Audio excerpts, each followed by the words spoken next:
उत्तर प्रदेश के अमरोहा जनपद की हसनपुर कोतवाली पुलिस ने लोकसभा चुनाव से पहले असलाह तस्करों की बड़ी साजिश को नाकाम करते हुए अवैध असलाह फैक्ट्री का खुलासा किया है, जिसमें एक असलाह तस्कर को 50 अवैध असलाहों के साथ गिरफ्तार किया है, जिसके कब्जे से हथियार बनाने के उपकरण भी बरामद हुए हैं।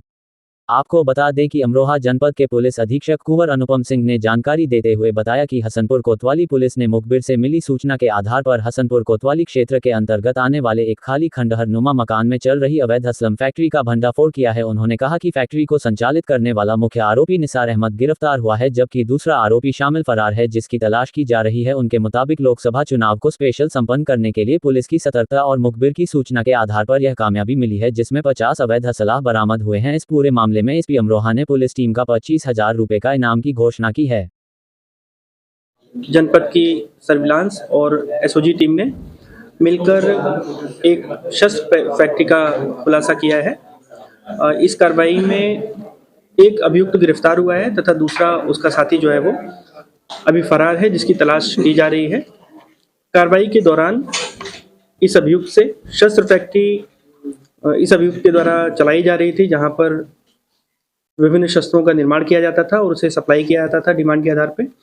आज की कार्रवाई में एक अवैध पिस्टल 9mm, 2 पौनिया, 12 बोर की एक बंदूक और 315 बोर की भी बंदूक है, 20 अवैध तमंचे, 4 अधबने तमंचे, 8 जिंदा कारतूस और 1 खोखा कारतूस और बड़ी संख्या में अवैध शस्त्र बनाने के उपकरण जो फैक्ट्री में इस्तेमाल होते हैं वो बरामद हुए हैं।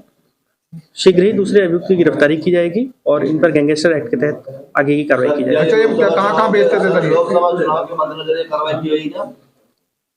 अभियुक्त के से पूछताछ के दौरान ये बात प्रकाश में आई है कि ये स्थानीय स्तर पर शस्त्र का निर्माण करते थे और जब भी इनको कहीं से कोई डिमांड आती थी तो ये उसको सप्लाई करने का काम करते थे।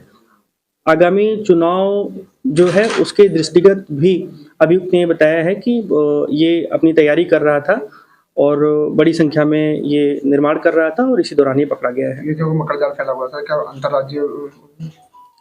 जो आज का अभियुक्त पकड़ा गया है निसार अहमद पुत्र इसरार अहमद, इसने पूछताछ में बताया है इसका जो साथी है शामिल पुत्र इस्माइल। वैसे तो ये स्थानीय स्तर पे और आसपास के जनपदों में डिमांड के आधार पर सप्लाई करने का काम करते हैं, ऐसा इसने बताया है।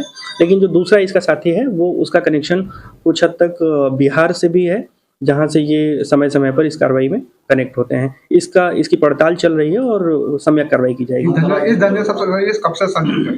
ये पहले भी इस कार्रवाई में एक बार 3 वर्ष पहले जेल गया था और लंबे समय से इस कार्रवाई में लिप्त है। बीच में इसने बंद कर दिया था, लेकिन ये पुनः, क्योंकि चुनाव आ गए थे, इसलिए पुनः इसने इस कार्रवाई को शुरू किया। अच्छा, कहाँ चला रहा था सर ये फैक्ट्री? चला कहाँ? ये हसनपुर क्षेत्र में एक सुनसान जगह है जंगल के पास में, वहाँ पर। अच्छा सर, क्या जो चिन्हित किए गए 12,000 अपराधियों, उन अपराधियों में से ये सर ये भी एक चिन्हित था? नहीं, ये शस्त्र फैक्ट्री का तो इंटेलिजेंस के आधार पे, सूचना तंत्र के आधार पे काफी मेहनत करके इसका खुलासा किया गया हुआ है। अच्छा, कारतूस से बरामद हुए थे, कारतूस कहीं से कुछ तैयार करता था या खरीदता था कहीं से? ये भी इसका कहना है कि छोटे छोटे स्तर पे कहीं से किसी से परचेज करते हैं और हम इसकी पड़ताल कर रहे हैं। किसी दुकान से? अभी हम इसकी पड़ताल कर रहे हैं। क्या कोई टीम के लिए कोई रिवार्ड किया गया? टीम को जनपद स्तर पे 25,000 रुपए का इनाम घोषित किया गया है और उच्च अधिकारियों को रिपोर्ट प्रेषित की गई है बेहतर इनाम के लिए। दोस्तों, वीडियो को लाइक करना ना भूलें और इससे हमारा कोई बेनिफिट्स नहीं होता है, बस हमारा मोटिवेशन अप हो जाता है। और अगर आप हमारी वीडियो को लाइक करते हैं, पसंद करते हैं, साथ में चैनल को सब्सक्राइब कर दें और बेल आइकन को दबाने के साथ ही ऑल नोटिफिकेशन का ऑप्शन दिखेगा, उसे दबाना बिल्कुल भी ना भूलें, क्योंकि जब भी मैं नई वीडियो अपलोड करूं तो उसकी नोटिफिकेशन आपको आपके मोबाइल पर मिल जाए। इसके लिए ऑल नोटिफिकेशन जरूर सेलेक्ट करें।